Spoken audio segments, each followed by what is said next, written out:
Didik TV KPM. Assalamualaikum dan salam sejahtera semua. Seperti biasa, anda sedang menonton Mahir di Didik TV KPM. Tepat jam 2 petang, kita bersiaran langsung untuk anda yang berada di rumah.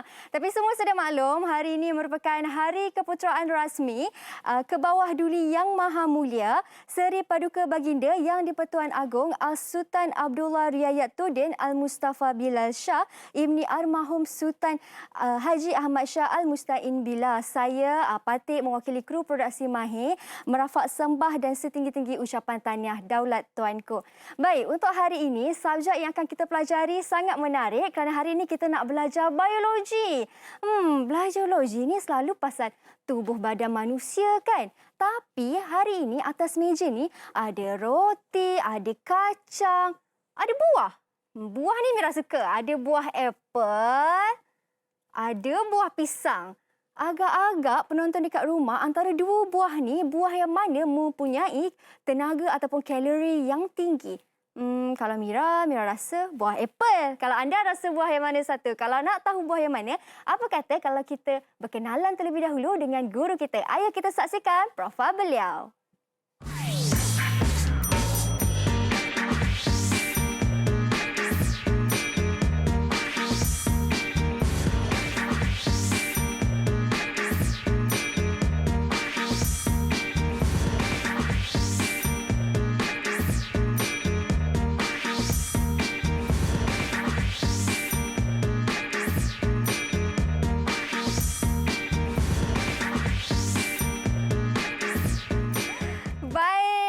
Cikgu kita, Cikgu Farid. Assalamualaikum, Cikgu. Apa khabar, Cikgu?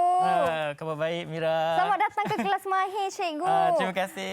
Dari SMKI Keroh Melaka. Orang Melaka, Cikgu. Betul, SMKI Keroh Melaka. Selalunya, orang Melaka ni terkenal dengan puisi ataupun pantunnya. Mungkin Cikgu boleh belanja pantun sikit ke dekat murid-murid dekat rumah, Cikgu? Okeylah, saya cubalah untuk pantun yang ada kaitan dengan biologi, boleh? Boleh, Cikgu.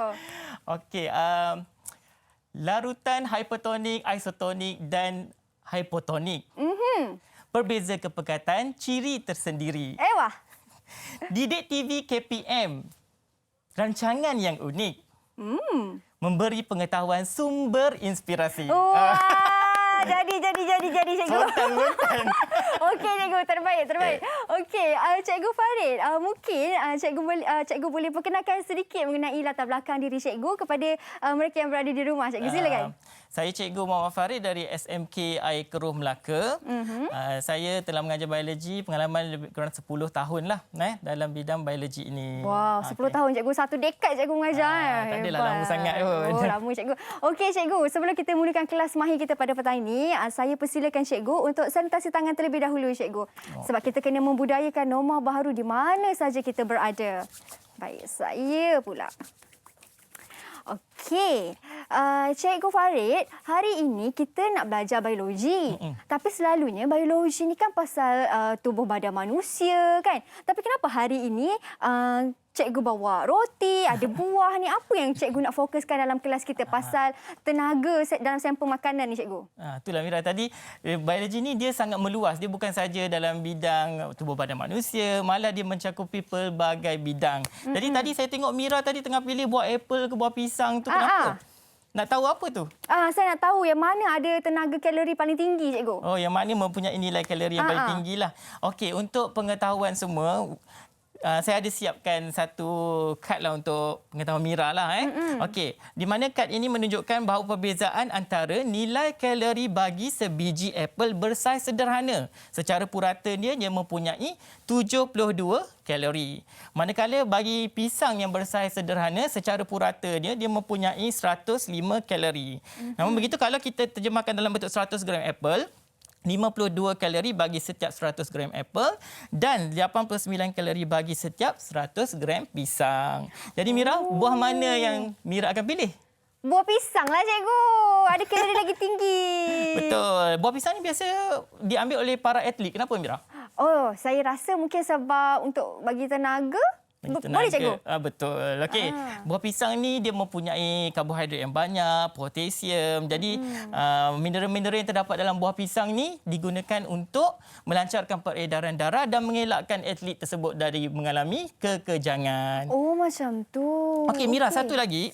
Kalau kita tengok dekat sini, kalau kita pergi ke pasar raya, kita akan dapati waktu kita pilih makanan-makanan di pasar raya, pada bungkusan makanan tu terdapat fakta makanan. Okey, di mana fakta makanan ini mengandungi apa, Mira? Okey, saya tahu yang ini mengandungi kalori. Betul. Kalori, lemak. Betul. Protein. Kan? Jadi terdapat fakta-fakta dalam makanan tersebut. Jadi kalau kita nak pergi ke pasar raya, kita pilihlah makanan yang sesuai dengan pengambilan kalori kita. Jangan terus ambil aja makanan tu letak dalam troli. Ambil letak dalam troli jalan, ambil letak dalam troli jalan. Okey? Jadi kita perhatikan fakta makanan yang terdapat pada makanan tersebut. Barulah kita beli. Kena rajin belik jugalah. Ya, Baca betul. kat belakang tu kan, cikgu. Okey. Tapi Kalau orang perempuan lah rajin belik lama kat pasar raya tu. Kalau lelaki ambil jalan. Tenang. Betul. Tapi kan, cikgu, yang seeloknya kalau dalam makanan ni, yang elemen mana yang paling penting sebenarnya untuk tubuh badan kita ni? Kalori yang tinggi ke? Protein yang tinggi ke yang bagus? Okay. Macam mana, Untuk cikgu? pengambilan makanan dalam badan kita, untuk tenaga, kita perlukan karbohidrat. Di mana karbohidrat ini adalah sumber tenaga utama dalam kehidupan kita. Itu sebab makanan ruji rakyat Malaysia ialah Nasi. Betul tu, Mira. Okey, macam tu. Okey, baik. Jadi untuk hari ini, dalam objektif yang cikgu nak sampaikan dalam kelas kita pada petang ini ialah untuk kita kena pasti nilai tenaga dalam sampel makanan. Ya, betul. Kita akan kena pasti nilai tenaga dalam sampel makanan. Okey, jadi kita akan lakukan eksperimen untuk makanan-makanan tertentu saja di dalam segmen Mahir ini.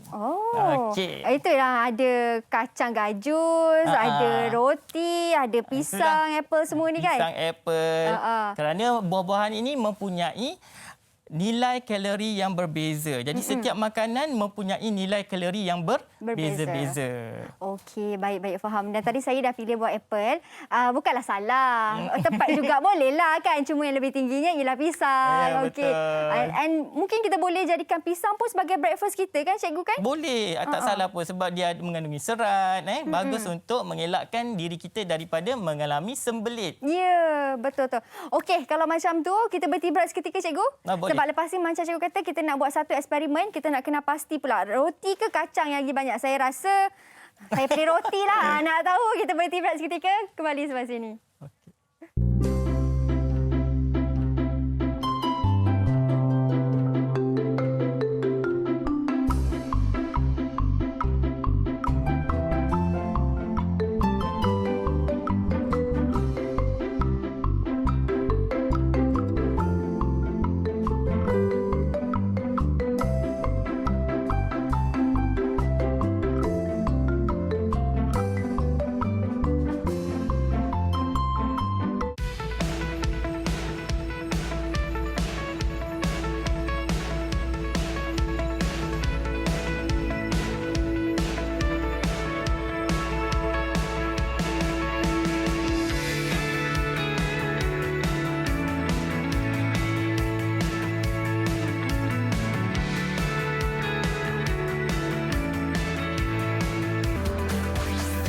Didik TV KPM.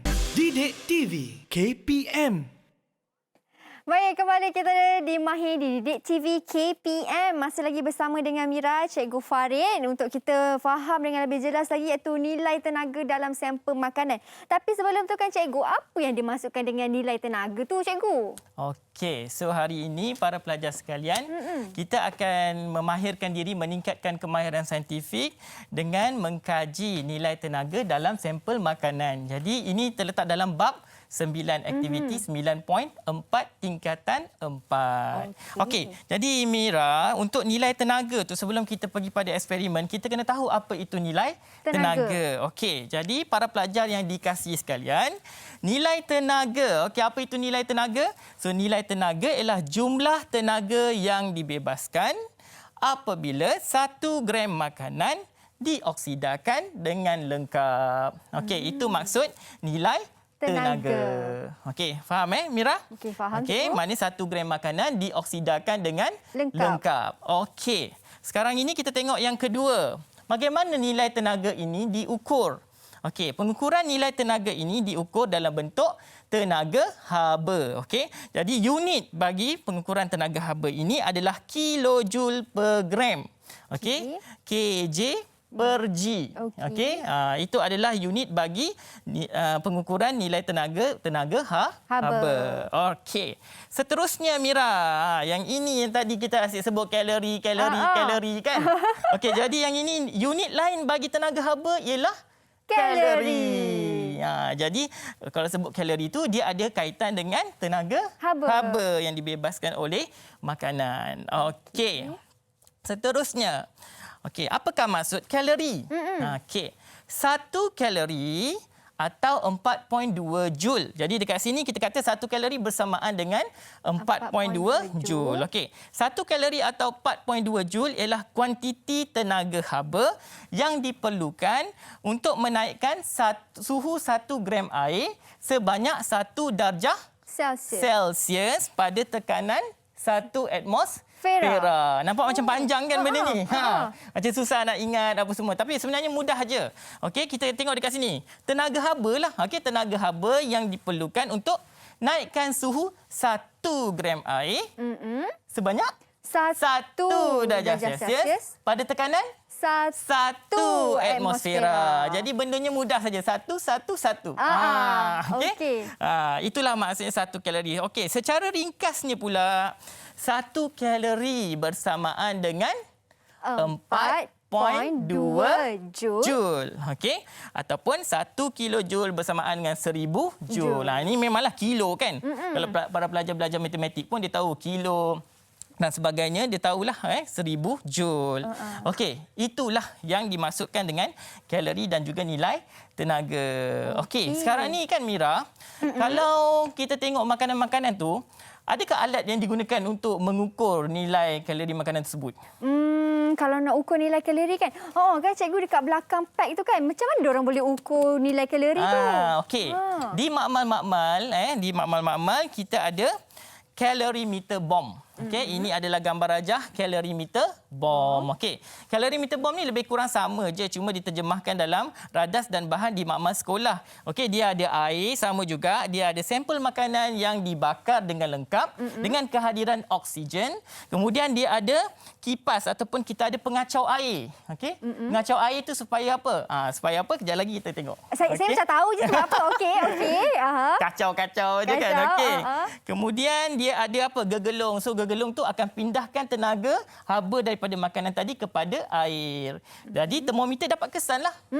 Dapat kesan peningkatan yang berlaku pada air tersebut. Yang paling penting memang kena ada air sebab eksperimen ni memang menggunakan air. Melibatkan air, muatan haba tentu air. Okey, jadi dari situ kita dapat tengoklah berapa kenaikan suhu pada makanan yang diuji tadi. Okey. Sekarang kita dah kena pasti semua definisi, semua maksud, unit pun dah tahu kan. Kita dah nak buat eksperimen dah ni cikgu. Mungkin cikgu boleh perkenalkan terlebih dahulu dekat mereka kat rumah tu apa bahan dan juga peralatan yang kita nak guna pakai dalam eksperimen kita ni. Okey, so para pelajar sekalian, dekat depan saya ni ada bahan dan radas yang akan digunakan untuk untuk mengkaji nilai tenaga bagi sampel makanan. Okey. Pertama kita tengoklah dekat sini kita ada penuduh Bunsen, okey. Kemudian kita ada pemetik api. Tentulah nak nyalakan penuduh Bunsen mesti ada pemetik api. Okey, kita ada air suling, kita ada silinder penyukat, okey. Kemudian kita ada rak tabung didih, kita ada tabung didih. Okey, kemudian kita ada roti, kita ada kacang gajus. Kacang gajus, kita ada kacang tanah. Kacang tanah. Okey, ini bukan nak buat kuah kacang. Kuih kacang ke, kuih Elmer London ke, bukanlah berkaitan dengan kacang-kacang ni kan. Okey, tengok pun dah macam nak menjadi. Okey, saya nak ingatkan pelajar, kacang tanah ni jangan ambil kacang yang telah digoreng goreng habis mak kamu marah nanti nak buat nasi lemak dan sebagainya kuah kacang. Okey. Yang ini pun sama. Kalau ambil gajus tu ambil gajus yang tidak digoreng, tidak diletak garam dan sebagainya. Okey. Kemudian dekat sini. Sekarang ni saya tanya Mira lah. Okey, apa ni Mira? Itu. Saya terus macam tu. Ini nama dia ialah kaki retot. Ya, betul. Okey, Okey. ni kaki retot beserta pengapit. Kemudian kita ada tabung Tabung uji. tabung didih. Tabung didih. Okey, kalau tabung uji dia kecil sedikit. Uh-uh. Okey, kemudian kita ada termometer, kita ada kapas kapas kita sumbatkan dekat bahagian mulut ini, mulut tabung didih. Kemudian kita ada jarum. Bawah ni apa Mira? Kita ada tanah liat, cikgu. Nah, kita ada tanah liat ataupun plaster sin lah. Okey. Untuk pegang jarum tu ke, cikgu? Untuk pegang jarum tu. Okey. Jadi boleh tak kita mulakan eksperimen? Boleh. Sudah semestinya boleh, cikgu. Boleh. Okey, sekarang ni saya nak Mira yang buat. Boleh Mira? Boleh. Okey, sekarang ni apa perkara pertama kita nak buat Mira? Okey, yang paling pertama sebab kita nak uji sampel makanan yang mana satu kan. Jadi saya nak pilih kacang tanah, cikgu, boleh tak? Nah, kacang tanah boleh tapi tak sabar-sabar Mira. Nampak makanan je dah pilih kacang tanah. Okey, para pelajar sekalian, sebelum kita mulakan dengan kacang tanah, okey, mula-mula kita harus mengambil air suling. Okey, bila mengambil air suling ini, kamu sukat dekat sini So Kemahiran mengukur dan menggunakan nombor dekat sini, pelajar akan sukat air suling sebanyak 20 ml. Jadi pastikan kamu bila suka air suling, kasih permukaan dia rata. Kemudian kamu tengok pada meniskus 20 ml air suling. Okey, mata kena berserenjang dengan nombor, cikgu. Mesti berserenjang dengan meniskus bagi air suling tersebut. Okey, lepas kita sukat 20 ml, okey, kita akan buka set radas ini, kita akan tuangkan 20 ml air suling tadi ke dalam tabung didih. Okey. So bila kita tuangkan 20 ml air suling tadi ke dalam tabung didih, kita masukkan balik kapas dan juga termometer. Sebelum kita pergi pada kacang, kita kena tengok dulu. Kena baca dulu bacaan awal. Bacaan awal suhu air. Jadi bacaan awal suhu air tu kita kena ambil lah dekat sini kita tengok pada senggat dekat situ, ada merkuri dekat situ, kita akan tengok. Okey, dan biasanya bacaan awal suhu air pada suhu bilik ni biasanya 29 darjah Celsius. Cikgu, saya nak tanya, air tu memang kena 20 ml ke kita boleh letak lebih juga, cikgu? Okay, bergantunglah. Okey, kita boleh letak 10 tapi nanti formula kita nanti akan jadi lain sikitlah. Okey, kiraan dia. Tapi kalau kita letak 10, semua kena 10 lah, sama. Sebab isi padu air ni kita panggil apa? Pemboleh ubah yang dimalarkan. Yang malar, yang sama kan? Okey, sekarang ni kita tengok dekat sini. Tadi nak ambil kacang kan? Okey, kita mulakan dengan kacang. Okey, saya ambil kacang tanah. Sebab saya suka makan kuah kacang nasi impit, cikgu. Saya ambil satu. Okey, ambil satu. Okey, perkara pertama kena buat apa dulu sebelum kita letak atas penimbang elektronik ni? Kita kena on dulu penimbang ni, cikgu. Okey, kita kena on. Betul lah, on. Dah on. Okey, lepas tu kita letak dia. Kita jangan letak dulu. Jangan letak dulu, cikgu. Okey, sebelum kita letak, kita kena tekan tear dulu. Bila kita tekan tear, kita akan pastikan nilai pada penimbang elektronik ini adalah pada bacaan kosong. Baru kita letakkan kacang tanah. Okey, saya letak kacang tanah macam ni. Okey, bacaan dah dapat dah, cikgu. Berapa bacaan dia, Mira? 0.5 gram. Okey, 0.5 gram. Okey, sekarang ni kita dah dapat bacaan. Apa yang kita perlu lakukan? Kita perlu sebab kita kena bakar kan, cikgu kan? Jadi saya rasa kita kena cucuk dia dekat jarum. Kita kena cucuk pada jarum ini. Jadi cucuk dengan apa, Mira? Cucuk dengan berhati-hati. Cucuk dengan berhati-hati. Kita guna tangan terus. Tangan mudah. terus kan? Okey. Hati-hati, Mira. Cara nak cucuk ni kan, cikgu, ada tips ke supaya kacang tak pecah? Kita kena cucuk bukan pada bahagian yang dibelah. Kacang tu kan kadang kita terbelah dua kan. Okey, bukan pada bahagian belahan itulah. Cucuk pada sisi yang satu lagi. Okey, supaya kacang tidak terbelah dua ketika kamu melakukan pembakaran ataupun nyalaan. Macam saya betul tak, cikgu? Betul, boleh tu, Mira. Bolehlah. Tapi kena hati-hati menghampiri kawasan belahan kacang tersebut. Dekat sini biasanya kita akan cocokkan di bahagian sisi dia kat sini. Okey, macam tu. Barulah betul. Bahagian sisi macam tu, cikgu. Okey. Okey, selepas kita cocok kacang ni kita buat apa? Okey, lepas cocok kacang, kita letak balik dekat plasticine. Betul, cikgu? Kalau kita nak letak balik kat plasticine, tujuan dia supaya kita dapat agak jarak di antara kacang tadi dengan tabung didih. Tabung didih yang mengandungi air suling. Okey, bila kita dah agak-agak tu, kita cabut balik dan kita akan mulakan pembakaran kacang tanah. Jadi kat studio ni sesuai ke bakar-bakar ni? Tak sesuai, cikgu. Macam mana pula kita nak bakar kacang tanah macam mana cikgu? kita nak bakar ni? Kena marah ni kan? Okey, tak apa, jangan risau sebab cikgu ada sediakan satu video yang saya ada sediakan menunjukkan satu video yang menunjukkan bagaimana cara yang tepat untuk kita bakar kacang tanah menggunakan penulu Bunsen. Ayo kita saksikan. Betul.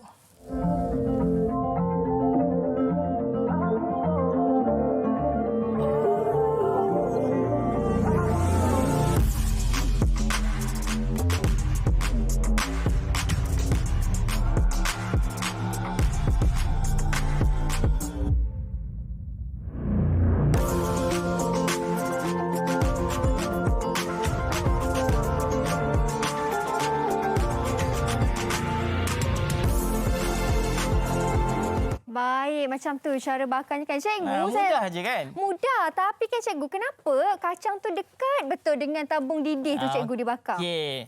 Sebelum saya jawab soalan tu Mira, pertama sekali saya ulas sedikit berkaitan dengan video tu tadi. Okey. Pertama kalau kita perhatikan kacang ni, bila pelajar bakar kena hati-hatilah bila menggunakan penunu Bunsen. So bila dia letakkan kacang tersebut pada api penunu Bunsen, pastikan kacang itu ada nyalaannya. Jangan bila belum habis lagi dia dah tarik. Jadi tak ada nyalaan dia padam. Okey, ada nyalaan kemudian dengan berhati-hati letakkan di bawah tabung di bawah tabung didih dan kita apitkan dengan plastisin ini, okey.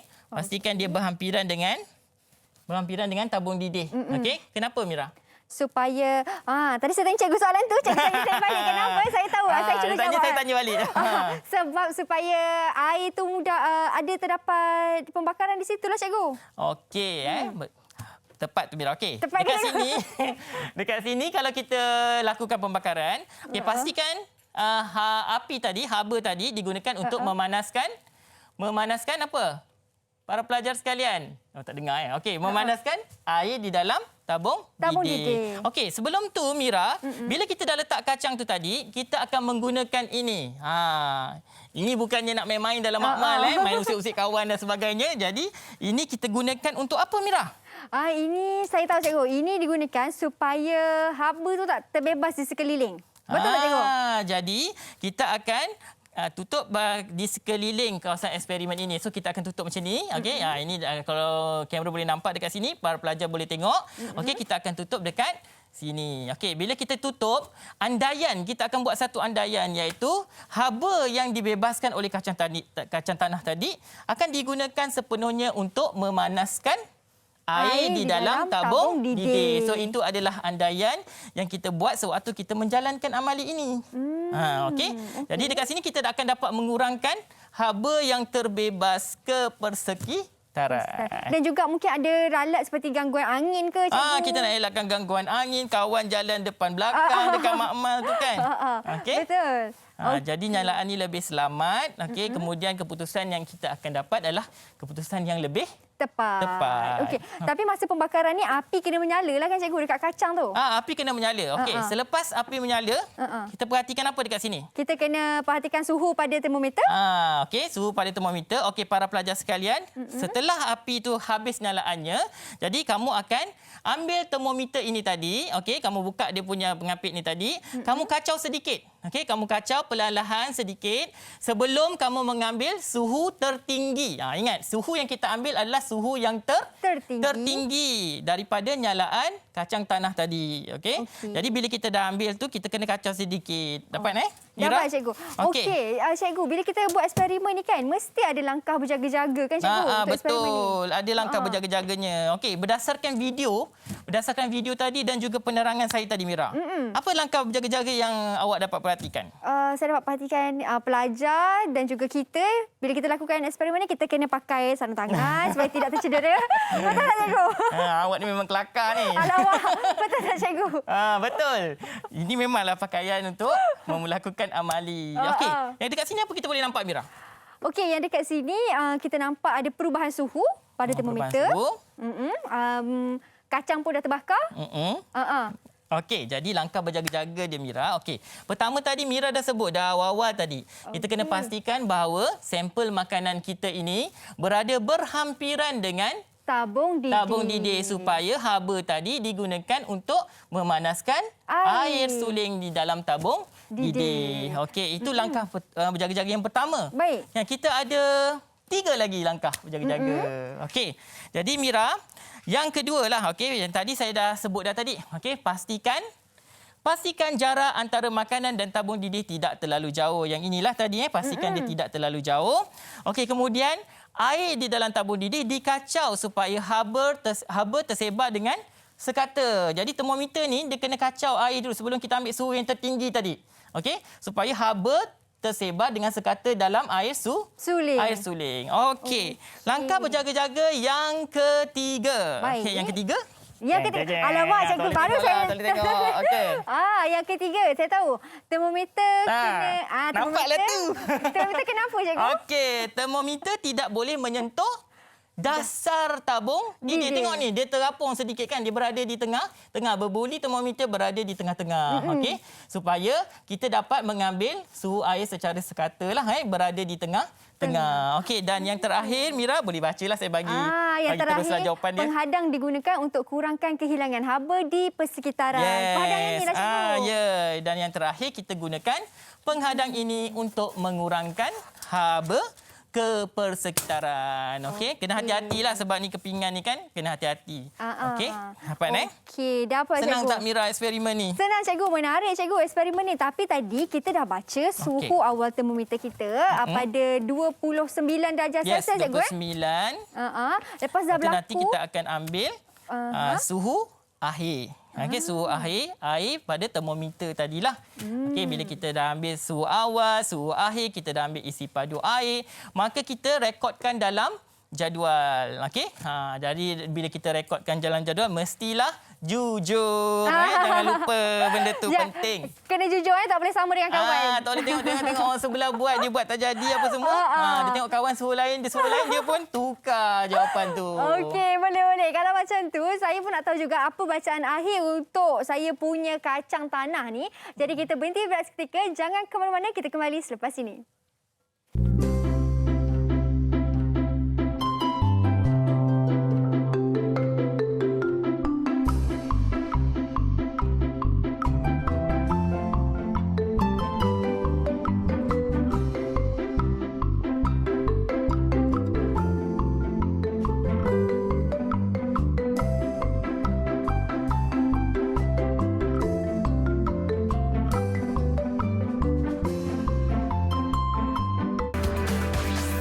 Didik TV KPM. Didik TV KPM. Baik, kembali kita di Mahir di Didik TV KPM. Eksperimen sudah dilakukan, bacaan pun sudah dapat. Sekarang ni kita nak masuk pengiraan. Ini saya paling suka cikgu. Sebab ini banyak markah ni dalam exam ni. Okey. So bila kita dah tiba bahagian ini adalah kemahiran menginterpretasi data. Jadi para pelajar bila tiba bab data-data ni dia agak lemah sedikit bila dia tengok jadual, bila dia tengok graf. Jadi nak interpretasi data tu perlukan kemahiran sebenarnya. Jadi para pelajar sekalian, tadi kamu dah pun buat eksperimen. Bila dah buat eksperimen, kamu dapat keputusan, kamu pun rekodkan dalam jadual secara sistematik. Betul tak? Betul cikgu. Mira, okey? Dulu kat sekolah selalu buat amali kan? Selalu. Okey, jadi dekat sini Mira, okey, ini keputusan yang telah dijalankan oleh pelajar saya lah. Okey. Jadi dekat sini kita tengok kita ada 2 keputusan. Roti tu kita tak gunalah tadi. Roti tu optional. Kita ambil 2 saja dulu. Supaya tak kelirukan pelajar. Okey, jadi apa pelajar tengok? Okey, kita tengok dekat sini. Jisim air. Jisim air dia adalah 20. Okey, tadi kita guna 20 betul? Okey, maknanya kacang gajus pun adalah 20. Jadi kalau jisim air ni sama Mira. Dia adalah pemboleh ubah apa? Pemboleh ubah dimalarkan, cikgu. Okey, betul. Dia adalah pemboleh ubah dimalarkan. Mudah saja tengok sama kan. Jadi kita boleh kata isi padu air adalah pemboleh ubah yang dimalarkan. Okey. Kemudian jisim sampel makanan untuk kacang tanah kita timbang atas penimbang tadi. Penimbang elektronik tadi.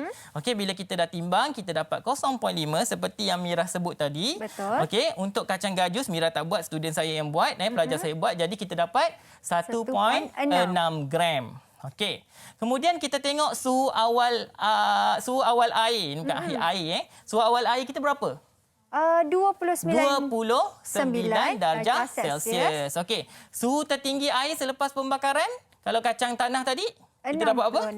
66. Kalau kacang gajus? 103 darjah Kita dapat Celsius. 103 darjah Celsius. Okey, kenaikan suhu kita ambillah suhu yang tertinggi tolak suhu yang rendah. Suhu awal tadi, suhu air yang tertinggi tolak suhu awal air tadi, kita dapat 37. Manakala untuk kacang gajus 103 kita tolakkan dengan berapa, Mira? 29, cikgu. Kita tolakkan dengan 29.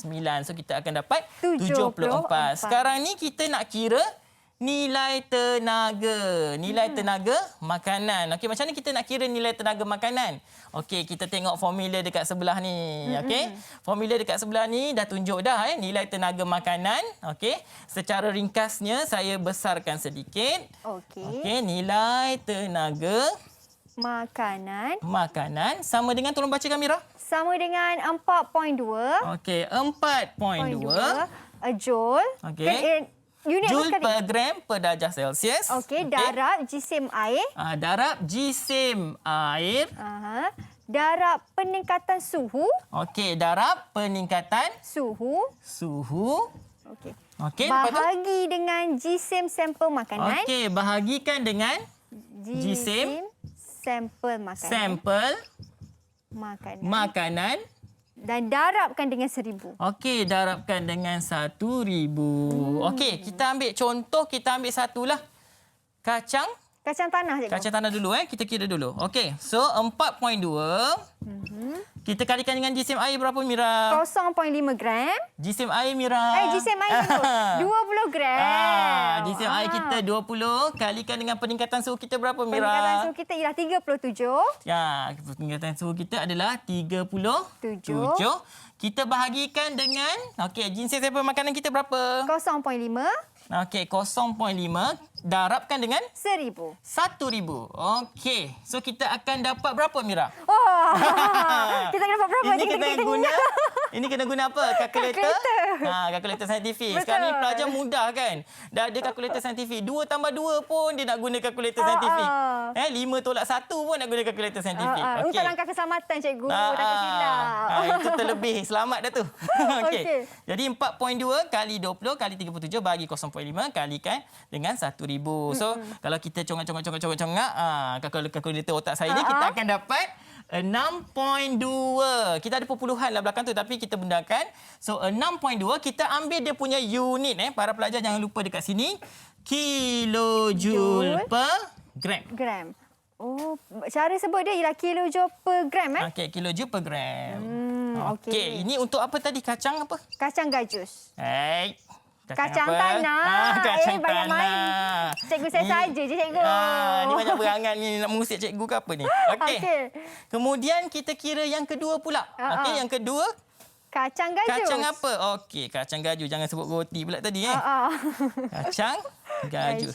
Okey, yang ini Mira boleh kira tak? Okey, yang ini untuk kacang gajus. Mira sebut, saya masukkan, saya tuliskan. Boleh. 4.2. Alright, 4.2. Darab dengan 20. Darabkan dengan 20. Okey, darab dengan 20. Lepas tu kita ada suhu kan? Peningkatan suhu kita berapa ialah untuk kacang gajus? 74, cikgu. Okey, kalikan dengan 74. Bahagikan dengan? Sampel makanan 1.6. Okey, sampel makanan kita, dia punya GCM 1.6 kalikan dengan? 1,000. 1,000. Alright. Okey, congak. Dapat 3.9, cikgu. Oh, bijak. Betul ke, cikgu? 3.9. Okey, kita tengok dekat sini kan. Kalau 1.6 kali 1,000, mestilah kita pindahkan aja dia punya sifar ni dekat sini kan. Okey, dapat 3 point berapa? Saya jawab tadi 3.6 ke 3.9? 3.9, cikgu. 3.9. Tadi salah. Okey, kilojoule per gram. Okey, so kita dah dapat nilai tenaga bagi kacang tanah dan juga nilai tenaga bagi kacang gajus. So, apa formula dia sekali lagi, Mira? Formula dia ialah 4.2 darab dengan jisim air, darab dengan peningkatan suhu, bahagi jisim awal sampel makanan tu dan darabkan dengan 1,000. Okey, betul. Betul, cikgu. Jadi kita dapat tadi 6.2 dengan 3.9. Okey, daripada keputusan eksperimen ini, okey, jadi para pelajar kena buat apa? Kita kena buat rumusan, Kita kena cikgu. buat, rumusan ataupun Kesimpulan. kesimpulan. Jadi kalau awal tadi sebenarnya hipotesis kita adalah untuk apa? Yang tujuan eksperimen kita untuk mengkaji nilai tenaga dalam sampel makanan. Jadi hipotesis disebabkan ada dua. Kalau hipotesis kita kena buat hipotesis awal lah, kita kena bagi tahu yang mana satu mempunyai nilai tenaga yang paling tinggi. Jadi sampel makanan manakah yang mempunyai nilai tenaga yang paling tinggi? Itu adalah kita punya hipotesis. Okey. Jadi dekat sini kita dah dapat keputusan. Sekarang ni kita nak buat kesimpulan. Okey, nak buat kesimpulan kita tengok balik hipotesis kita. Sebab hipotesis kita tanya apa tadi? Yang manakah sampel makanan yang mempunyai nilai tenaga paling tinggi? Okey, sekarang ni Mira jawab. Saya jawab sampel makanan yang mempunyai nilai tenaga paling tinggi ialah kacang tanah, cikgu. Okey, jadi ini jawapan dia, betul?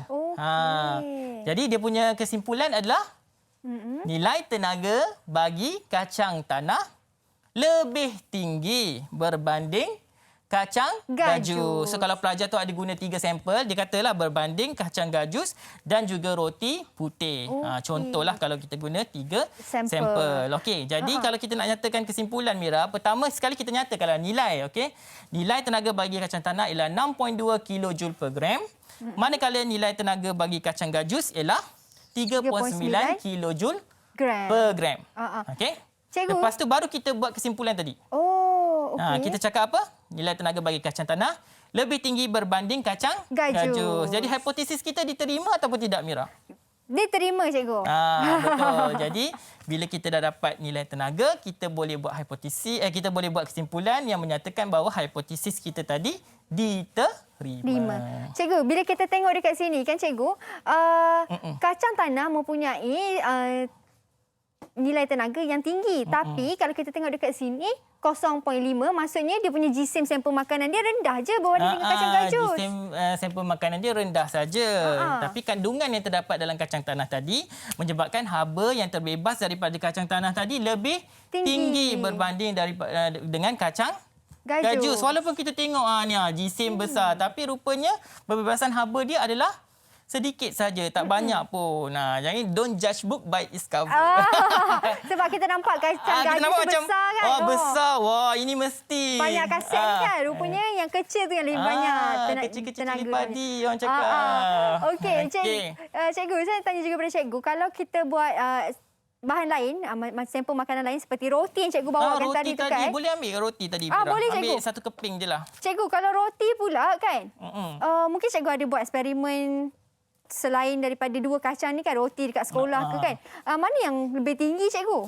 Okey, Mira letak roti dekat sini. Letak sini. Okey, para pelajar sekalian, kalau kita nak tengok roti ni sebenarnya dia ada kita panggil ada kandungan air, sedikit air dekat dalam ni. Jadi bila kita nak buat tu, bila pelajar buat, dia akan mengalami kesukaran sedikitlah biasanya. Dia nak bakar tu sekejap je dia terbakar. Betul. Jadi kita tak dapat tengok perbezaan suhu tu dengan jelas. Jadi kalau saya cadangkanlah, kalau kamu nak buat roti ni, cara yang terbaik mungkin kamu boleh apa? Kamu boleh panaskan di dalam oven untuk membuang kandungan airnya terlebih dahulu. Bakar dulu, cikgu. Kita jangan bakar sampai jadi roti bakar. Kita hanya membuang kandungan airnya saja dahulu. So bila kita dah buang kandungan air dia, kemudian kita mampatkan dia, kemudian barulah kita menjalankan pembakaran. Sebab kalau kita tengok dekat sekolah pun, pelajar dia bakar. Pelajar ni bila buat eksperimen ni dia excited. Dia teruja. Betul. Sebab dia tengok kacang, dia tengok makanan-makanan dia bawa dari rumah. Mak, kadang-kadang mak dengan ayah dia pun excited belikan sampel-sampel makanan ni. Kita pun bawa sikit, dia bawa sebeban dia bawa. Jadi dia bersemangat. Jadi bagus pelajar-pelajar biologi kita, teruskan semangat anda untuk menjalankan amali. Yes, dan semangat tu yang saya pasti kelas mahir ni pun tantang mereka pun kat rumah pun cari juga sampel-sampel makanan ni, cikgu. Saya rasa dekat rumah tu mesti ada yang tengah buat latihan ke soalan-soalan yang ada kan. Betul. Cikgu, selain daripada ketiga bahan yang cikgu sebutkan tadi, kacang tanah, kacang gajus dan juga roti, macam buah tadi di awal pembuka kita kan, boleh ke kalau kita nak guna buah tadi apple? Kandungan air dia amat tinggi.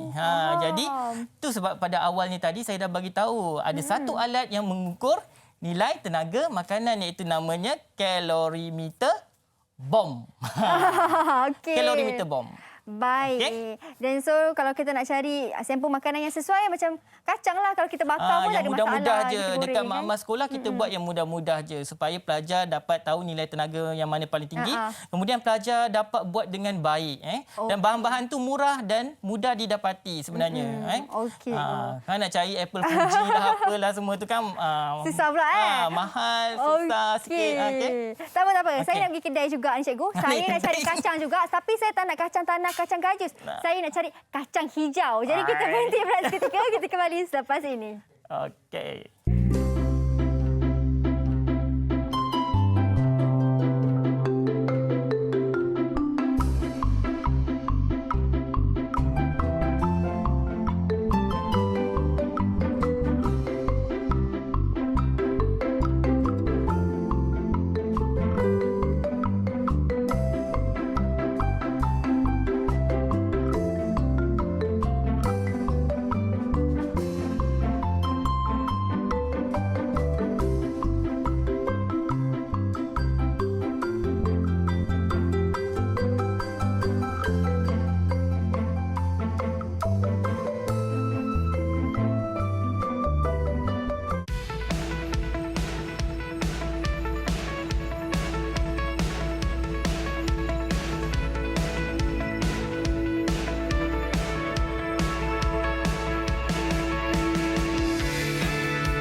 Didik TV KPM. Didik TV KPM. Baik, kembali kita di Mahir. Kita sudah berada di segmen yang terakhir. Pada anda yang baru menonton, boleh tengok siaran ulangan pada malam ini ataupun anda boleh tengok semula di laman YouTube rasmi NTV7 Official Malaysia. Cikgu, kita dah berada di segmen terakhir, cikgu. Ya. Kacang pun dah beli. Nanti saya buat eksperimen saya. Okey, di segmen terakhir ni mungkin ada sedikit rumusan daripada cikgu tentang apa yang kita belajar hari ini selama 1 jam, cikgu. Okey. Jadi tadi kita dah belajar nilai tenaga, kita dah belajar kalori, okey. Sekarang ni saya nak tanya Mira lah apakah keperluan tenaga bagi individu tertentu? Apakah faktor-faktor yang mempengaruhi keperluan tenaga bagi individu? Faktor, cikgu. Kalau sebut faktor saya rasa jantina kot, cikgu. Jantina. Betul ke salah? Betul. Okey, betul. Okey. Jadi kalau jantina tu lelaki ke perempuan yang memerlukan tenaga yang lebih? Soalan ni bagus. Okey. Soalan kontroversi ke ni? Okey, saya rasa perempuan, cikgu, yang perlukan tenaga lebih. Oh, yakin Yakin perempuan perlukan tenaga lebih, cikgu. Buat kerja kalau rumah. macam awak tu mungkin perlukan tenaga lebih tu. Okey, Mira, sebenarnya secara umumnya lelaki lebih banyak memerlukan tenaga. Keperluan tenaga yang lebih tinggi berbanding perempuan. Okey, kerana apa? Kerana mungkin lelaki keluar bekerja, tapi perempuan pun keluar bekerja. Perempuan keluar bekerja, awak pun keluar bekerja. Kenapa, cikgu? Okey, jadi kalau lelaki ni, para pelajar yang dikasihi sekalian, kalau lelaki ni biasanya dia metabolisme dia lebih tinggi. Okey. Bila metabolisme dia lebih tinggi, dia memerlukan tenaga yang lebih. Selain daripada itu, kalau kita perhatikan, lelaki ni kebanyakannya dia lebih aktif berbanding perempuan. Sekarang ni PDPR kalau kita tengok kat rumah tu kan, anak lelaki ke anak perempuan yang lebih aktif? Perempuan. Okey, nak menang juga tu. Okey. So Mira, kalau faktor jantina, so kita ada beberapa faktor lain Jadi kalau kita perhatikan dekat sini Mira, jeng. Okey. Jadi ada beberapa faktor yang mempengaruhi keperluan tenaga harian bagi individu yang tertentu. Okey, contoh. Tadi Mira dah sebut yang pertama jantina. Okey. Yang kedua Umur. Kalau umur macam mana, Mira? Saya rasa kalau umur yang muda seperti baby, dia tak begitu perlukan tenaga yang banyak, cikgu. Lagi? Kalau Okey, so kalau umur ni, kalau remaja dengan orang tua, macam mana? Kalau remaja dan orang tua, mungkin remaja perlukan tenaga lebih tinggi, cikgu. Okey, remaja memerlukan tenaga yang lebih tinggi berbanding orang tua. Okey, kita tengok yang ketiga, saiz atau berat badan. Jadi, Kalau mungkin individu kalau yang berbadan besar dengan individu yang berbadan kecil. saya rasa individu yang berbadan kecil perlukan tenaga lebih banyak, cikgu. Kau macam mana, cikgu? Maksudnya individu yang berbadan besar memerlukan lebih banyak tenaga macam berbanding tu. individu yang berbadan kecil. Kecil. Okey, yang keempat. Yang keempat, kehamilan atau menyusukan anak. Ini memang memerlukan tenaga yang banyak, cikgu. Betul ke? Betul. Nah, jadi kalau kita tengok perempuan yang hamil ataupun perempuan yang menyusukan anak, dia memerlukan lebih banyak tenaga berbanding perempuan yang tidak hamil ataupun perempuan yang tidak menyusukan anak. So masuk menyusukan anak ni susu badan lah bukannya susu botol. Itu perlukan tenaga juga, cikgu. Bangun nak bancuh. Itu bapak dia yang buat tu. Ayah dia pergi dapur, ayah dia kocak sambil pejam mata kan. Okey, cikgu. Okey. Jadi yang kelima. Iklim. Sejuk ke panas? Oh, okey. Saya rasa negara yang sejuk, mungkin mereka memerlukan tenaga yang lebih, cikgu. Okey, betul tu Mira. Jadi, individu yang hidup di kawasan yang beriklim sejuk lebih banyak memerlukan tenaga berbanding individu yang hidup di kawasan beriklim sederhana. Okey, jadi yang terakhir adalah Jenis pekerjaan. Okey, pekerjaan yang macam mana tu? Kalau pekerjaan yang berat, lebih banyaklah tenaga yang diperlukan. Contoh pekerjaan berat? Seperti mereka yang berada di sawah. Bagus. Mereka yang buat kerja-kerja berat, cikgu. Contohnya buruh-buruh binaan. Ya, pembinaan. Okey, betul tu. Jadi pekerja yang menjalankan kerja-kerja seperti bersawah padi, bercocok tanam, berkebun lebih banyak memerlukan tenaga berbanding mereka yang bekerja di dalam pejabat, berhawa dingin dan sebagainya. Jadi itu adalah faktor yang ke-6.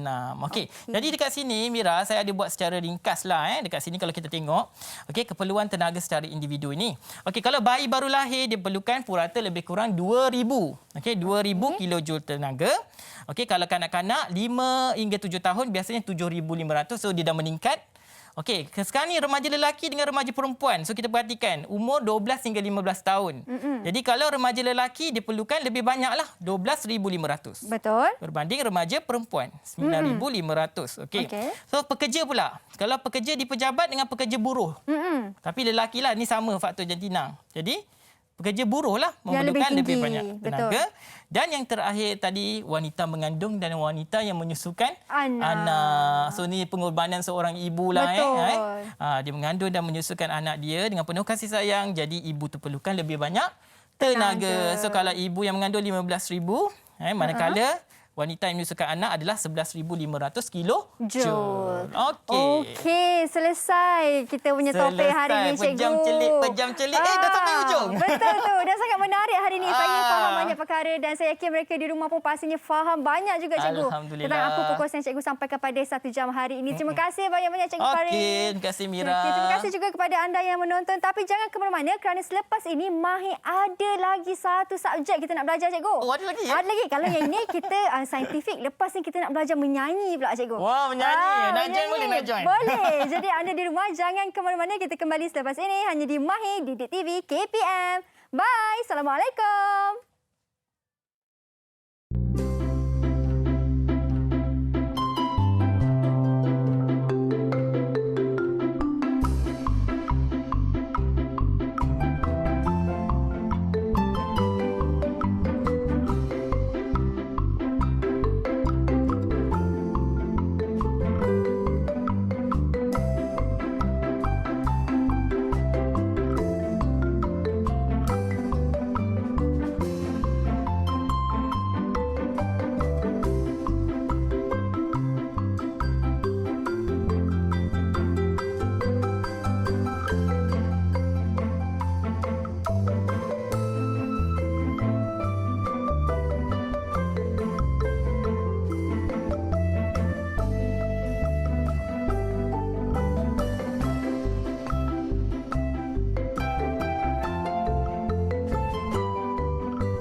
KPM